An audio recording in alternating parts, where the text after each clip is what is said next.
Rural de Natal FM, a rádio da família. Um ótimo dia para você que está na nossa sintonia.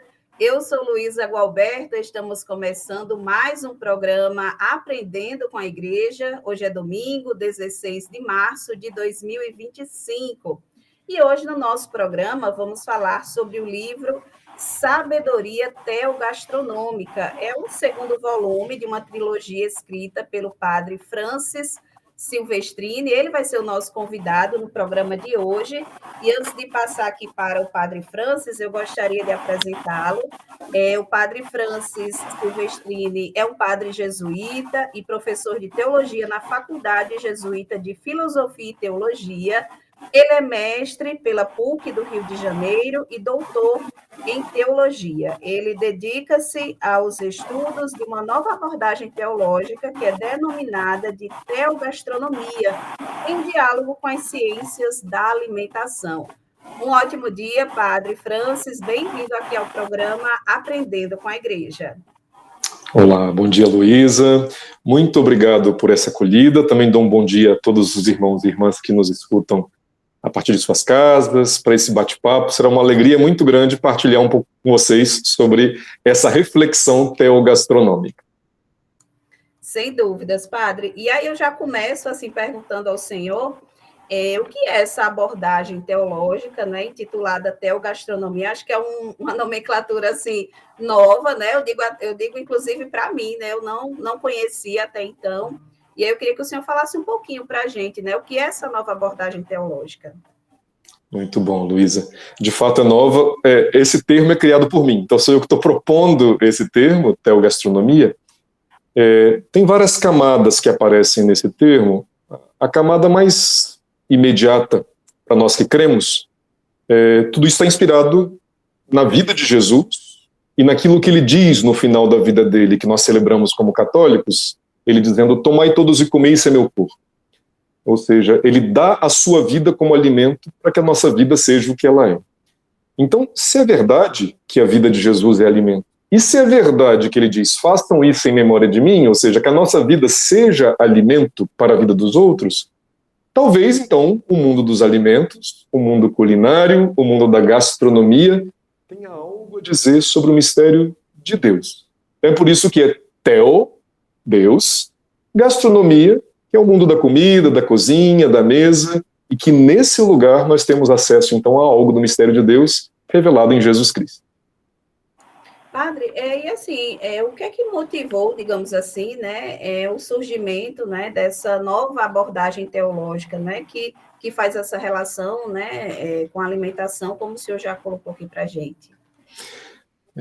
Isso veio de uma experiência muito pessoal. Então, minha pesquisa de doutorado foi feita fora do Brasil, e já minha formação teológica primeiro foi feita fora do Brasil, eu estudei na França, e não sei se você já fez a experiência de ser estrangeira, Luísa, mas quando a gente é estrangeiro, a coisa que a gente mais sente falta é a nossa comidinha.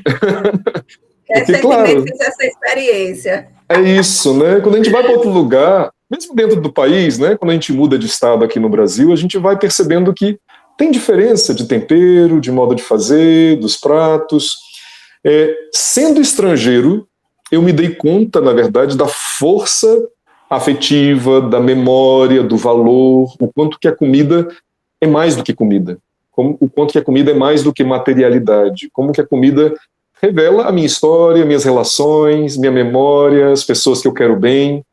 Então, a partir daí, eu comecei a pesquisar e ver que no mundo bíblico isso também acontece. Quando a gente vai olhando o mundo bíblico, vai falando de comida o tempo inteiro, desde o primeiro dom que Deus oferece ao ser humano criado: vocês podem comer de todos os frutos das árvores, a primeira proibição: vocês não podem comer dessa árvore, e a promessa, por exemplo, do banquete eterno. Tudo isso é comida. Olha, Deus, quando vai falando e oferecendo alguma coisa, fala de comida. Então, para mim, foi assim a experiência de ser estrangeiro que me deu acesso a me interrogar se talvez o mundo da comida não teria algo mais a nos oferecer para transmitir a fé, para falar da fé que é a nossa. E aí, o porquê abordar esse tema, não é, em um livro disponibilizado para a comunidade, né, de um modo geral? Muito bem. Então, como você disse no começo dessa conversa, esse já é o segundo, né? O livro Sabedoria Teogastronômica é o segundo que eu estou publicando em português. O primeiro foi chamado Autobiografia Gastronômica, e ali é um diálogo com a reflexão culinária com chefes de cozinha de hoje, no Brasil. Então, o meu primeiro desejo com o primeiro livro foi entrar em diálogo com pessoas que têm um saber que é bonito, um saber que é acumulado por milênios, que nem sempre a gente valoriza, né? Muitas vezes quem está na cozinha está lá escondidinho, a gente valoriza a mesa, né? Mas a cozinha é o que torna possível a mesa. Então, o meu primeiro desejo foi expor, trazer em evidência esse grande serviço, e não somente esse grande serviço, mas a sabedoria que está escondida em nossas cozinhas, desde as cozinhas mais domésticas a essas grandes cozinhas de grandes restaurantes. Então, isso foi o primeiro livro. O segundo livro, que é esse Sabedoria Teogastronômica, é fazer com que a gente tenha acesso ao mistério de Deus de um modo novo. A gente acha que a gente já sabe tudo, às vezes, sobre Jesus, que a gente já conheceu, já escutou muito. Essa chave teogastronômica faz com que a gente se dê conta que, por exemplo, Jesus diz, vós sois o sal da terra. Olha, sal é tempero. Jesus está falando de comida. Ele fala, olha, o reino de Deus é como uma mulher que põe fermento em 3 medidas de farinha. Olha, Jesus está falando de comida, de cozinha. O reino dos céus é como um semeador que saiu a semear. A roça, a agricultura, é o que vai dar frutos, é comida. Então a gente vai se dando conta que, na verdade, o modo como Jesus fala das coisas mais profundas, que são o reino de Deus presente no meio de nós, são coisas simples, muito perto de nós. Quando ele diz o reino está perto de vocês, é verdade. Então meu desejo com esse livro é isso, é que a gente enxergue que é verdade que o reino está perto de nós. Sim, com certeza, padre. E a gente, assim, diante das informações, né, que a gente recebeu sobre o livro, aborda que a obra, esse volume, né, ele está dividido em 4 partes. Eu queria que o senhor falasse, né, sobre essa estrutura aí do livro, para quem nos ouve neste momento.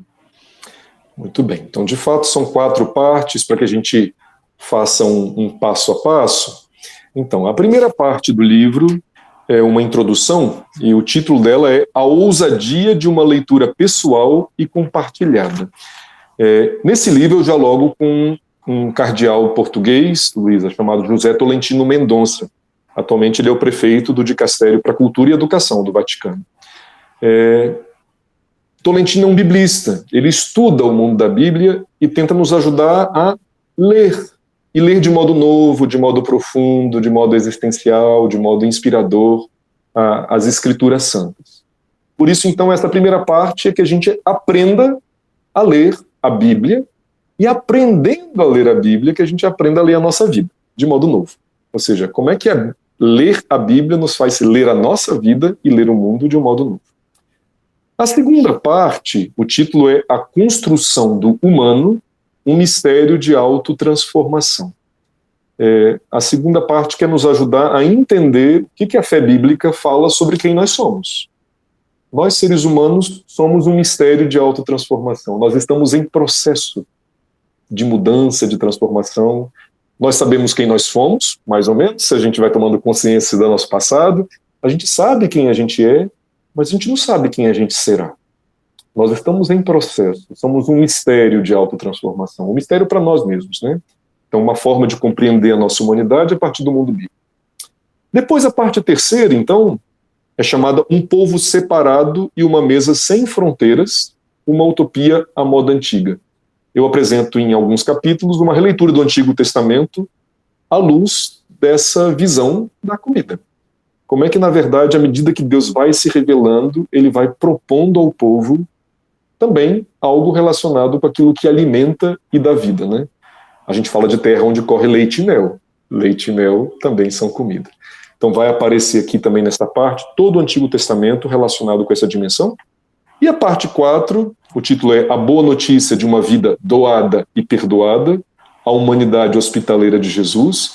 Aí a gente vai chegar no auge do que o mundo bíblico nos propõe, que é não somente comer junto com os outros, Jesus comeu muito com várias pessoas, mas é que a gente chegue no máximo, que é reconhecendo que os outros se fizeram alimento para nós, como é que a nossa vida se torna alimento, então, para a vida dos outros.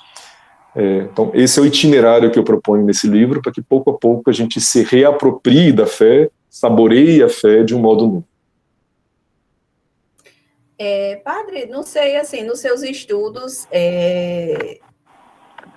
o que é que o senhor observou, né, dessa relação, né, sempre na Bíblia com a comida, né, como o senhor trouxe essas referências, tem várias passagens bíblicas que falam sobre a questão da alimentação, né, realmente as pessoas envolvidas ali na mesa, né, seria algo de que a comida ela sempre teve esse papel, né, digamos assim, de reunir as pessoas, de ser algo que agrade, né, que traz um conforto, né, dessa relação com a casa, né?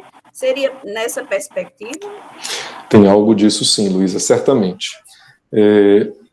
Eu sempre trabalho em 3 dimensões que vão aparecer aqui nesse livro.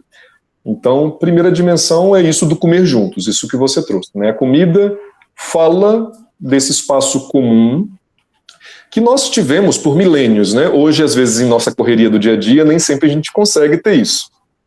Mas pelo menos no domingo, as famílias querem se encontrar, ou nas grandes festas a gente quer se encontrar e algo acontece ali, né? Então, comer juntos é um lugar muito importante. Mas eu sempre insisto que comer juntos é um lugar de revelação. Porque comer juntos vai mostrar onde o amor está acontecendo, mas comer junto também vai mostrar onde o amor não está acontecendo. A gente sabe bem se a gente está meio de mal com alguém, meio brigado, mesmo em relação à família. Quando a gente está na mesa, aparece aquele frio no ar, né? Aquela dificuldade. Ou seja, a mesa revela o tipo de relação que nós estamos tendo uns com os outros. Então, isso é uma das dimensões. A segunda dimensão é a própria cozinha. Então, o alimento não somente está na mesa, mas o alimento está na cozinha, e a cozinha é uma revelação do espaço de transformação. A cozinha é o que faz com que a gente não colha simplesmente uma fruta e coma, embora isso seja muito bom. A gente quer transformar as coisas, né? A gente quer juntar algumas coisas, buscar novos sabores. Isso que a gente faz na cozinha é o que a gente faz na vida, na nossa vida. Então, também a cozinha, no mundo bíblico, vai revelar o que nós estamos fazendo com a nossa vida. Quais são os ingredientes que nós estamos misturando?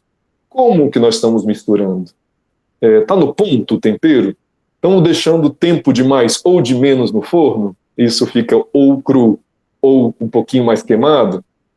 Então a cozinha também nos ajuda a entender o processo que a gente faz com a nossa vida. E uma terceira dimensão, que eu trabalho também, é o jejum. Falar de comida também tem que ser falar de fome. Ou seja, falar de comida nos leva a entender tanto quem não tem o que comer, mas também a gente, que às vezes está com fome, e se está com fome está com desejo, e se está com desejo a gente entende que a gente precisa de outra coisa, que está para além de nós. Nós não podemos viver sozinhos, isolados, nós não podemos nos dar a plenitude que nós buscamos.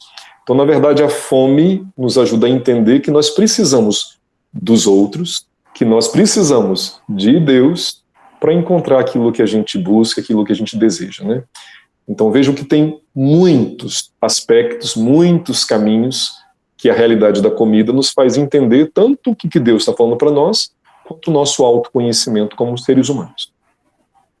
É verdade. O senhor, inclusive, tocou num ponto que aí eu vou querer que a gente aborde no segundo bloco do nosso programa, que é justamente sobre essa nossa relação, né, com a comida. A gente vive hoje num mundo, assim, às vezes meio conturbado, né, nessa relação com os alimentos, mas aí eu vou pedir para o senhor continuar aqui com a gente, vamos para um rápido intervalo, e já já a gente está de volta com o programa Aprendendo com a Igreja, mas antes eu quero dar só um recado, convidar você que nos acompanha neste momento a se juntar ao Clube do Ouvinte e nos ajudar a transformar vidas com a força da evangelização. Basta só mandar um WhatsApp para o 991945772 e fazer parte dessa missão de fé. Não sai da Rádio 91.9, a Rádio da Família.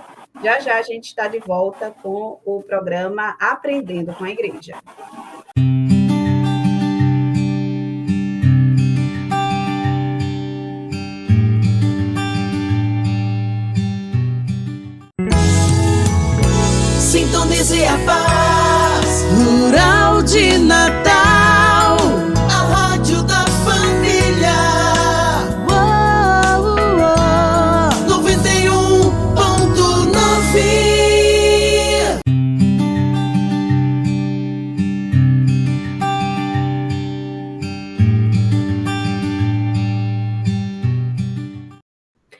Rural de Natal FM, a rádio da família, de volta com o programa Aprendendo com a Igreja, na manhã deste domingo, 16 de março de 2025.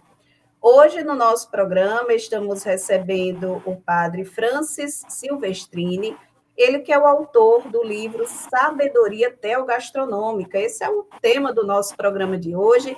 Estamos conversando com o padre Francis, entendendo um pouquinho sobre essa nova abordagem teológica, a teogastronomia. O papo está, assim, imperdível, né? Assim, um assunto muito interessante e atual. Padre Francis, no primeiro bloco, no final do primeiro bloco, né, o senhor já entrou num tema que eu gostaria que a gente abordasse já nesse início de segundo bloco. Essa relação que as pessoas têm com a alimentação, né? Hoje a gente observa, às vezes, uma relação um pouco nociva, né? Ou as pessoas comem demais ou comem de menos, né? Vivem nessas dietas aí meio malucas, né? Tem a questão dos ultraprocessados, né? E aí terminam não consumindo os alimentos que vêm da terra, que vêm da natureza, né? E como é que o senhor também observa esse cenário, já que o senhor é um estudioso dessa temática, né? Que aborda também essa questão da gastronomia. Muito bom, Luísa. A abordagem que eu faço do que eu chamo de teogastronomia, só para explicar também aos nossos ouvintes, a palavra gastronomia, a gente já escutou várias vezes, a gente sabe que é sobre comida, que é sobre cozinha, mas ela vem de duas palavrinhas gregas, uma é nomos, que significa lei, norma, a outra é gaster, que significa estômago, intestino, entranhas. Então, a gastronomia, ela vai dizer quais são as normas das nossas entranhas. Ou seja, o que nós aprendemos com aquilo que nós comemos. Então, isso que você traz é algo muito fundamental, e é isso que eu tento também mostrar nos meus estudos, a relação que nós temos com a comida revela muito sobre nós. Sobre o nosso ritmo de vida, sobre os nossos vínculos. Você falava dos ultraprocessados, né? É claro que com a correria que a gente quer comer alguma coisa rápida, muitas vezes, mas um ultraprocessado não tem comparação, por exemplo, com uma comida que é feita em família num dia de domingo. Por uma razão muito simples.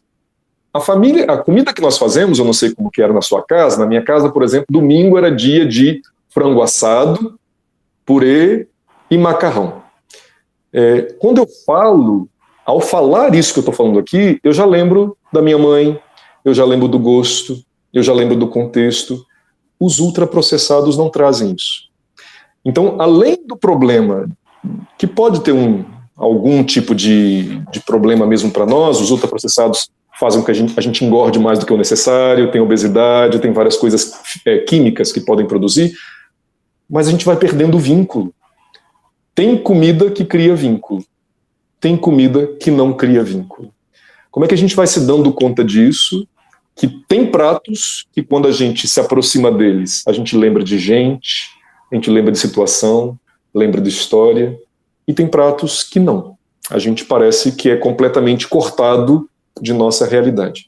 Então, o mundo atual, o mundo contemporâneo, que é o nosso, pelo ritmo que são os nossos, pelo mundo urbano, vão fazendo com que a gente possa perder os vínculos, esquecer de onde a gente vem, né?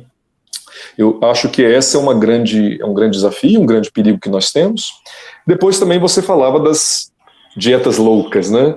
É verdade que o mundo da comida vai nos mostrando certos excessos. Tanto o excesso de dieta, que às vezes faz com que a gente queira ter uma imagem idealizada do corpo, tem que ser como todo mundo padrão foi pensado, mas também tem os excessos de comer demais porque a gente está ansioso, porque a gente está se sentindo sozinho. Ou seja, de toda maneira, o mundo da comida diz para nós o que está acontecendo lá dentro nas entranhas.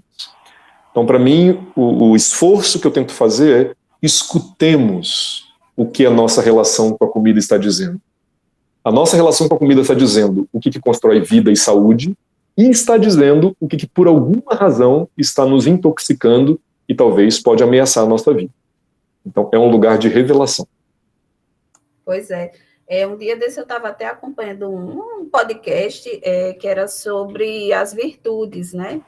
E no podcast estava abordando a questão da temperança, né? Que é uma das virtudes, e eu acho que a alimentação está bem relacionada com a temperança, né, padre? Porque a gente tem que Verdade. saber dosar. Isso é verdade. Bom, um dos vícios capitais é a gula, né? E uma virtude é a temperança. Mas, mais uma vez, a comida, a nossa relação com a comida, revela, mostra, também, às vezes, porque a temperança também tem que ser na relação entre nós e mesmo na relação com Deus. Ou seja, muitas vezes nós entramos em relação com os outros e na relação com Deus, com gula. O que significa entrar com gula? Significa não gastar tempo para saborear com calma. Porque é isso, né? Eu não preciso de comer demais. Eu posso saborear pouco a pouco, degustar, ver, agradecer por aquilo que eu estou recebendo. Então, muitas vezes, uma relação de gula, uma relação com pouca temperança com a comida, revela que talvez a minha relação com Deus e com os outros não está saboreando, não está recebendo todos os nutrientes, todos os sabores que o encontro pode nos oferecer. Percebe que, então, tudo aquilo que é material vai nos fazendo entender aquilo que é imaterial, invisível e espiritual, né? Sem dúvidas. Padre, eu queria que o senhor trouxesse algum trechinho do livro, né, que a gente também pudesse trazer aqui para reflexão nesse bloco. Se o senhor achar interessante. Muito bem. Eu vou trazer aqui, primeiramente, nesse momento, eu queria ler só um trechinho em que o cardeal Tolentino faz um resumão dos primeiros livros da Bíblia, só para a gente entender que nem ele e nem eu estamos doidos, que quando a gente fala, de fato, da relação do alimento no mundo bíblico, é porque está lá, mas nem sempre a gente percebe. Então, ele diz o seguinte: não podemos esquecer que o primeiro mandato que Deus estabeleceu para Adão e Eva, no relato do jardim, foi de categoria alimentar. Eu já fiz menção a isso antes. Podes comer de todas as árvores do jardim, mas da árvore do conhecimento do bem e do mal não comerás, porque no dia em que dela comeres, terás de morrer. Que a terra prometida é sobretudo definida em termos de seus recursos alimentares, terra onde corre leite e mel, comida. Que o objetivo da grande marcha de Moisés com o povo do Mar Vermelho ao Rio Jordão é comer e regozijar-se diante do Senhor Deus. Isso está escrito em Deuteronômio 27. A consumação do êxodo expressa-se numa idealização da comensalidade, do comer juntos, no país que o Senhor escolheu, uma comensalidade celebrada na abundância dos frutos da colheita e na solidariedade entre os membros do povo, estendendo-se mesmo até as suas fronteiras. Diz o Deuteronômio 14, virá então à tua porta o levita, o estrangeiro, o órfão, a viúva, que vivem nas tuas cidades, e eles comerão e se saciarão. Então veja bem, essa passagem está dizendo que todo o começo das Escrituras aqui, que a gente chama de Pentateuco, está dizendo que a promessa de Deus é: você vai comer e ser saciado. A sua vida pode permanecer. Os outros que vivem em volta de você comerão e serão saciados. A vida deles vai permanecer. Por essas citações, a gente vê que, na verdade, a promessa de vida de Deus, que a vida permaneça, Deus dá a vida e ele faz com que a vida permaneça. A comida é a condição para que a vida permaneça. Então, isso é verdade aqui, na Terra, em nossa experiência. E nós, cristãos e cristãs que celebramos a Eucaristia, pelo menos a cada domingo, ou quem pode cotidianamente, nós vemos como que o Cristo dá a sua vida como alimento para que a nossa vida permaneça e seja alimento para os outros, né? Então isso está em continuidade com essa promessa de Deus. Sem dúvidas. Padre, o senhor também falou, assim, anteriormente, sobre a questão do jejum, né? E aí estamos agora no período da Quaresma, né, que é um período que pede de nós, um tempo forte, né, da igreja, que pede de nós algumas práticas, né, exercitar algumas práticas. E uma delas, obviamente, é a questão do jejum, né, também a abstenção de carne. E aí, como é que a gente pode fazer aí a relação também desse período, né, com esse com esse estudo, né, essa nova abordagem teológica apresentada pelo senhor. Muito bom. Tem um trechinho do livro que fala especificamente sobre o jejum, mas eu queria destacar 3 dimensões assim que estão presentes no jejum, né? Uma primeira, a gente já conversou um pouquinho sobre a temperança, né? Sobre não ser escravo das coisas boas, porque na verdade é isso. A gente às vezes se perde diante de coisa boa, não é diante de coisa ruim, não. Mas não se escravizar, é ser senhor, ser senhora, isso que a gente chama de temperança. O jejum nos ajuda a crescer nisso, né? Uma temperança. Tem coisas boas e eu não preciso de devorar, eu posso esperar, né? Então essa é uma dimensão. Uma outra dimensão muito própria do jejum, que a igreja nos ensina, é a dimensão da solidariedade, né? Como nós sabemos, muitos irmãos e irmãs passam fome, e não pela escolha, mas por uma série de situações injustas no mundo. Então o jejum nos permite também, primeiro, lembrar deles, sentir na pele o que nós nem sempre sentimos fome, né? A gente tem mais facilmente acesso à comida, mas a gente então sente na pele o que é sentir fome, para estar em comunhão com eles e poder oferecer, então, algo do que nós recebemos, toda a dimensão solidária que está presente. Mas tem uma terceira dimensão que eu acho que as pessoas esquecem muito. Eu sempre digo que a quaresma, eu digo porque a igreja diz, mas a quaresma está toda orientada para a Páscoa, não é isso? A quaresma nos prepara para uma grande festa. A Páscoa é a grande festa da vitória de nosso Senhor Jesus Cristo, ele que deu tudo, deu a vida, e por isso recebe a sua vida gloriosa de volta do Pai. O que eu digo, então? Quando nós somos convidados para uma grande festa, todo o nosso povo sabe que no dia que a gente vai para a festa, normalmente a gente não come muito. Não sei se essa é a sua prática, Luísa. Quando a gente está convidado para uma festa, naquele dia... Preserva, né? A gente se preserva. É isso, para aproveitar. Então, veja bem, privar-se de algo naquele dia é reconhecendo que aquilo que está sendo preparado para nós é muito melhor do que o dia a dia, do que a nossa comidinha da rotina. Então a gente aceita se privar para aproveitar o máximo possível daquela alegria. Ou seja, isso é o jejum quaresmal também. E é isso que eu acho que nem sempre a gente tem consciência, né? Nós estamos nos preparando para a Páscoa, é a grande festa que o Senhor preparou para nós, para que a gente aproveite o máximo. A igreja diz, se prepara, se priva um pouquinho nesse período para esperar e sentir todo o sabor dessa festa que te espera na vitória de Jesus sobre a morte, que é a promessa que ele faz a nós. Então, todas essas dimensões estão presentes no jejum que a igreja nos propõe no tempo quaresmal. Se o senhor quiser trazer também algum trecho, né, do livro, o senhor disse que tem uma parte que fala sobre essa questão do jejum, se o senhor quiser também, para arrematar esse assunto, né, trazer alguma referência sobre o jejum no livro. Vou achar aqui, já achei. Então, essa parte está chamada de uma escolha paradoxal, jejuar para saciar a fome. Esse é o título dessa partezinha desse livro. E eu só vou ler para vocês um trechinho aqui presente que retoma um trecho de um livro de um monge chamado Carlos Maria Antunes, e o livro dele é Só o Pobre se Faz Pão. E ele diz o seguinte: o jejum deixa-nos indefesos, confrontados com a nossa nudez, libertando-nos da tirania das máscaras e expondo a pobreza radical que habita cada ser humano. Revela que a nossa fome não é só de pão, e que nosso desejo mais profundo é sempre o desejo do outro. Ampliando o nosso espaço interior, transforma-se numa forma singular de hospitalidade, que permite o acolhimento de si mesmo e do outro na sua mais genuína originalidade e verdade. Então, vejam que bonito o que ele está dizendo aqui, né? O jejum abre espaço em nós. A gente escolhe para que tenha mais espaço para caber mais gente, para caber Deus, para caber os outros. Então, a gente diz muito isso em relação à Nossa Senhora, né, que o anjo pôde dizer que ela era cheia de graça porque ela era vazia de si mesma. Não tinha dentro dela muito espaço somente para o seu ego, para as suas coisas, não. Ela se esvaziou e por isso tem espaço para ser cheia de graça. O jejum, então, é um caminho para que a gente se esvazie, para que seja mais hospitaleiro a Deus e aos outros.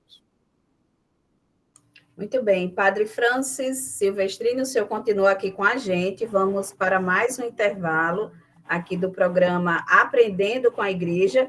E só reforçar você que nos acompanha neste momento, que você pode acompanhar também a programação da Rural de Natal FM através do nosso aplicativo.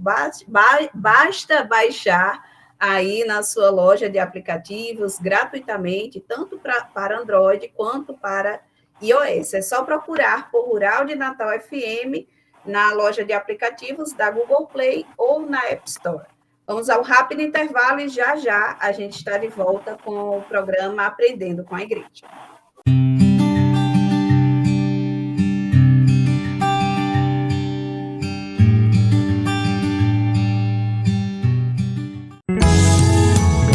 Sintonize a paz. Rural de Natal, a rádio da família. 91.9.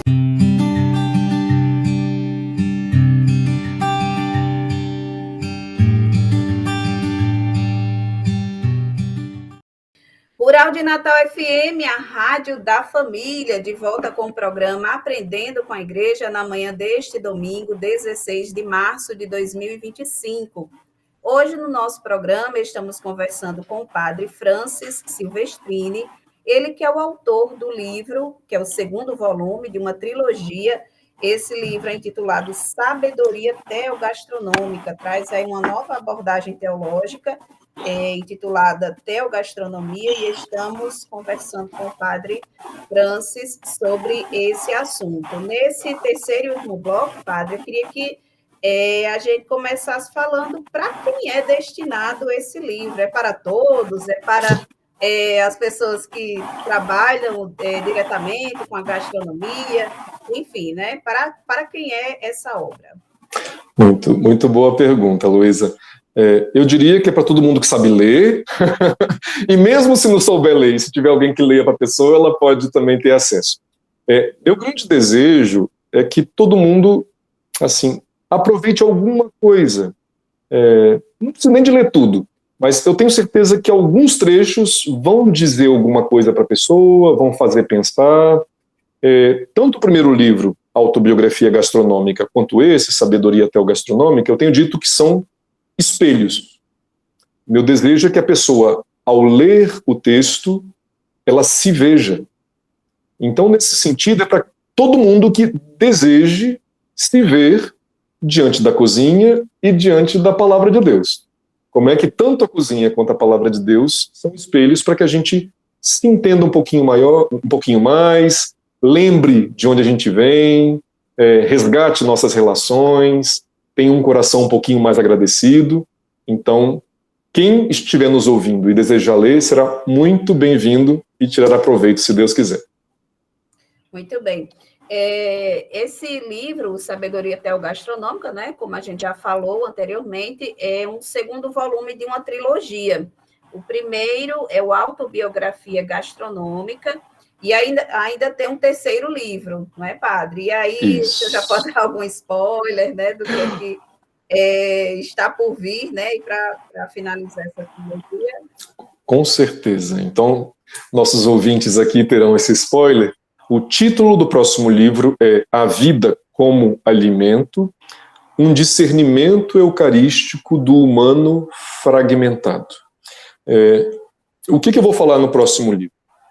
Eu acho que um dos grandes desafios do nosso tempo é o que vários pensadores têm chamado de fragmentação. O que significa isso? Nós, pelo excesso de informação, excesso de ritmo, solicitações, muita coisa em nossa vida, muitos de nós estamos nos sentindo, às vezes, quebrados, partidos, né, fragmentados. É difícil ter uma unidade interior, que aquilo que a gente pensa, aquilo que a gente sente, aquilo que a gente vive, estejam unificados. Então, essa é uma dificuldade. Outra dificuldade, às vezes, é formar família, formar igreja, formar nação. Então, pelas diferenças de pensamento que nós temos, muitas vezes a gente arruma confusão, tem confusão familiar, tem confusão dentro da igreja com as diferenças que nós temos, tem confusão no país com as diferenças que nós temos. o que a fé cristã tem a dizer e a oferecer como caminho para que a gente supere essas fragmentações. Então, a proposta do terceiro livro é a resposta cristã para que a gente supere as fragmentações é que a nossa vida seja alimento, que a nossa vida seja eucarística. E aí, então, o terceiro livro vai estar baseado nos 4 verbos eucarísticos que nós rezamos em cada missa. Nós dizemos que Jesus tomou o pão, deu graças, partiu e deu a seus discípulos. Então, esses 4 verbos, tomar, dar graças, partir e dar, são o caminho proposto por Jesus, para que a gente forme comunhão. É isso que a gente reza em cada missa, né? Pedindo que nós formemos o corpo de Cristo, mas então tem um caminho. Então o livro vai tentar nos ajudar, a partir dos 2 primeiros livros, a mergulhar nisso e ver como é que nós estamos tomando, dando graças, partindo e dando a vida que é a nossa. Essa é a proposta do terceiro livro. Muito bem, ótimo. E já tem previsão, assim, de lançamento? Então, a ideia é que seja no comecinho do segundo semestre. Acredito que no começo do segundo semestre, julho ou agosto, nós já teremos esse livro à disposição. Perfeito. Padre, no segundo bloco, a gente falou, assim, fez uma reflexão sobre o mundo atual, né? Essa relação, assim, às vezes meio conturbada com a alimentação. E eu queria que agora o senhor falasse assim, como é que nós, né, de um modo geral, a gente pode ter uma relação melhor com a alimentação, né, com a comida, e já fazendo um paralelo da alimentação, né, como é que a gente também pode ter uma melhor relação com os outros, né, com a família e com o próprio Deus. Muito bem, Luísa. É claro que cada um tem um ritmo de vida, né, então eu não posso falar com todo mundo a mesma coisa, mas eu acho que a gente deve, dentro do possível, valorizar comida de verdade, comida feita por gente, gastar um tempinho de vez em quando, ainda que seja de vez em quando, se arriscar um pouquinho na cozinha. Então, eu vou confessar algo aqui para os nossos ouvintes, eu nunca fui grande cozinheiro, não. Então, na verdade, a minha experiência de cozinha sempre foi uma experiência muito bonita de ajudar minha mãe a cozinhar. Então, eu sempre fui um bom descascador, um bom ralador, um bom picador, era isso que eu fazia, enquanto que ela tinha a liderança da cozinha. Na pandemia, uma vez que nós precisamos ficar em casa mais tempo, tal, eu também pude, enfim, trabalhar um pouquinho mais isso, né? E tem um aspecto bonito, porque quando a gente começa a cozinhar, a gente para, a gente reflete, a gente está buscando, a gente está pensando nos outros. Então, na verdade, o que eu sugeriria para quem não cozinha, que possa fazer uma experiência de vez em quando, até para valorizar quem faz isso por nós. Então, acho que de vez em quando isso valeria a pena ir para a cozinha e fazer essa experiência. Quem já cozinha, a minha sugestão é que tome consciência da grandiosidade disso, né? Como que é um grande serviço, como que você está unindo tantas coisas para fazer o bem, para dar prazer, para alimentar as pessoas que a gente ama. Então, na verdade, eu acredito que o mundo da cozinha é um lugar de vínculo, é um lugar de declaração de amor. Quando a gente convida alguém para jantar em nossa casa, a gente pergunta do que você gosta, ou pelo menos perguntando do que você não gosta. Então, que a gente vá tomando consciência que esse espaço da cozinha e da mesa são espaços para que a gente entre em relação e diga um para o outro que a gente vale a pena, que a nossa vida é boa, que vale a pena caminhar juntos e ser feliz. Pois o senhor falando isso, assim, eu recordo da minha própria história, assim, a minha família, ela é do interior do estado, né, assim, uma região aqui que se chama região do Seridó. É uma região que, assim, tem a sua culinária própria, né? São pessoas conhecidas por serem muito hospitaleiras, né? São pessoas bem acolhedoras. E, assim, eu nasci aqui na capital, mas cresci imersa, né? Com essas pessoas que viveram essa realidade. E, assim, sempre a comida, ela teve muito presente na minha vida, né? Assim, eu me recordo muito, na época junina, as mulheres da casa se reuniam para preparar as comidas de milho, geralmente os homens era quem iam comprar o milho e descascava ali, e as mulheres moendo, né, o milho, e as mulheres ficavam nessa responsabilidade de cozinhar a comida. E eu me recordo muito, assim, minha avó, quando ela era viva e alguém ia comer na casa dela, assim, ela não sossegava, ela não se sentava para comer enquanto não visse todo mundo com seu prato cheio. Então, assim, sempre é forte, né, essa relação realmente da comida de verdade com a família, né, com a reunião familiar. Isso é o que eu trago até hoje, assim, e na minha vida, né, na minha família, no meu núcleo familiar, né, eu procuro também exercitar isso. Muito bom, muito bom. Eu conheço o Seridó, eu fui te escutando e fui lembrando um pouquinho. E como que reúne a família de fato, né? Porque um descasca o milho, o outro rala o milho, o outro já está no fogão preparando alguma coisa, e juntos a gente vai produzindo algo e vai consumir depois junto, né? Então, de fato, é um espaço de união. Que bonito. Pois é. E aí, padre, diante disso, né, como é que a gente pode também melhorar essa nossa relação com os outros e com Deus? Isso daqui é o nosso grande desafio de sempre, né? Eu acredito que a grande proposta, Luísa, de Jesus, para que a gente possa melhorar a relação, está na palavra da celebração máxima que nós fazemos, que é Eucaristia. A palavra Eucaristia significa dar graças.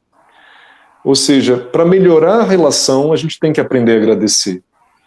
Eu acho que às vezes a correria do dia a dia faz com que a gente não tome consciência do quanto que tem gente fazendo coisas por nós, né? Desde quem plantou, a quem colheu, a quem comercializou, a quem cozinhou, a quem preparou, a quem limpou. Ou seja, para melhorar a relação com Deus e com os outros, a gente tem que ter um coração agradecido. Eu sou jesuíta e Santo Inácio de Loyola dizia que o pior pecado de um jesuíta, mas eu acho que a gente pode ampliar para todos os cristãos, ele diz que o pior pecado seria a ingratidão. Então a forma de melhorar a relação é ter um coração agradecido, é saber que a gente é cuidado por muita gente. Nós estamos aqui como sobreviventes porque muita gente nos alimentou, muita gente passou noites em claro por nós, né? Nossos pais, quantas noites em claras para que a gente pudesse estar aqui. Então, com o coração agradecido, a gente vai aprender, sim, a estabelecer novos vínculos, a buscar mais Deus, agradecendo, reconhecendo tudo aquilo que a gente já recebeu. Então, eu sempre acho que o caminho é a gratidão, é por aí. Muito bem. Padre Francis, a gente já está se encaminhando aqui para o final da nossa conversa. Eu queria que o senhor falasse como é que as pessoas podem adquirir o livro, né? Quem está nos ouvindo nesse momento, acompanhou toda a entrevista, né? E ficou interessado em adquirir essa obra, como é que faz, né? A obra, ela foi publicada pela Edições Loyola, não é isso? Isso mesmo. Então, é uma obra das Edições Loyola, pode ser encontrada em algumas livrarias católicas no país, físicas, mas muito mais facilmente é encontrado nas livrarias digitais, então pode encontrar na Amazon, no próprio site das Edições Loyola é possível encontrar. Então, acho que essa é a forma mais fácil para receber em casa também, fazendo o pedido, recebe em casa tanto o primeiro livro, a Autobiografia Gastronômica, quanto esse segundo, Sabedoria Teogastronômica, que já estão disponíveis. E o terceiro, quando chegar, com a mesma maneira, A Vida como Alimento, estará disponível nessas livrarias digitais também. Perfeito. Padre Francis Silvestrini, muito obrigada pela sua participação aqui no nosso programa, Aprendendo com a Igreja. A gente já fica aí com pré-agendado para quando sair o próximo livro, viu? Se Deus quiser. Para uma nova conversa com o senhor. A gente deixa aqui esse espaço para o senhor transmitir uma mensagem final, alguma consideração a mais aqui no encerramento do programa. Muito bem, eu agradeço muito pelo convite, Luísa, por esse contato que nós tivemos, por esse bate-papo agradável entre irmãos também. Eu digo a todos que nos escutam de casa que saboreiem a presença de Deus, saboreiem as presenças uns dos outros, vivam a vida de vocês como um alimento bonito, um alimento saboroso e agradável para os outros. O Senhor está conosco e nos envia dessa maneira. Então, um grande abraço a todos que acompanharam esse bate-papo. E minha bênção. Obrigada, Padre, mais uma vez pela participação aqui no nosso programa. E a gente também agradece a você que ficou nos acompanhando, seja de casa, do trabalho, no seu deslocamento. Muito obrigada pela audiência. Lembrando que vem chegando aí a transmissão da Santa Missa, diretamente da Catedral Metropolitana, e no encerramento do programa, eu quero reforçar com você que nos acompanha que com a sua ajuda no Clube do Ouvinte, a gente consegue espalhar fé, amor e esperança. E você pode se tornar um associado enviando uma mensagem para o nosso WhatsApp, que é o 991945772. Repetindo, 991945772. Faça parte dessa missão. Agradeço a você que nos acompanhou aqui no programa Aprendendo com a Igreja. Lembrando que o programa retorna no próximo domingo, a partir das 10 horas da manhã. Um ótimo dia, fique com Deus e na Rural de Natal FM, a Rádio da Família.